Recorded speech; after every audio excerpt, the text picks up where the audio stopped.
நடிகை கஸ்தூரி அவர்கள் பார்த்தீங்கன்னா, நாம் தமிழர் கட்சி குறித்தும், திமுகவும், பிஜேபியும் கூட்டு சதில இன்னைக்கு நாம் தமிழர் கட்சி மீது என்ஐஏ ரெய்டு விட்டுருக்காங்க அப்படிங்கிறத அவங்க பேசியிருக்காங்க. அவங்க என்ன பேசியிருக்காங்கிறத நீங்களே கேளுங்க.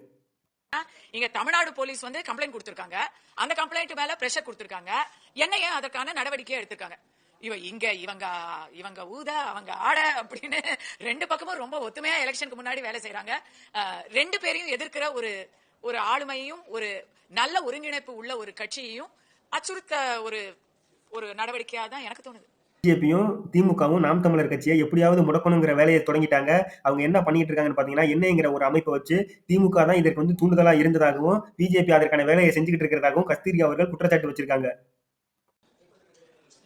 பல நேரங்கள்ல வந்து நீங்க பாத்தீங்கன்னா நம்முடைய மாநில ஆட்சியும் சரி மத்திய ஆட்சியும் சரி இங்க பேசும்போது மாநிலத்துல டிஎம்கே கட்சிக்காரங்க அமைச்சர்கள் எல்லாருமே வந்து ரொம்ப காட்டமா பாஜகவை எதிர்த்து எல்லாம் பேசுறாங்க.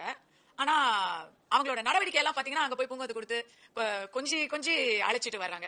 கருப்பு கொடி எல்லாம் காட்டினவங்க எல்லாம் இப்பெல்லாம் வந்து கொடை கூட வெள்ளையாதான் காட்டுறாங்க. எதுக்கு இதை சொல்ல வரேன்னா பல நேரங்கள்ல ரெண்டு பேரும் சேர்ந்து ஒரு மாதிரி பயணிக்கிற மாதிரி தான் எனக்கெல்லாம் தோணுது.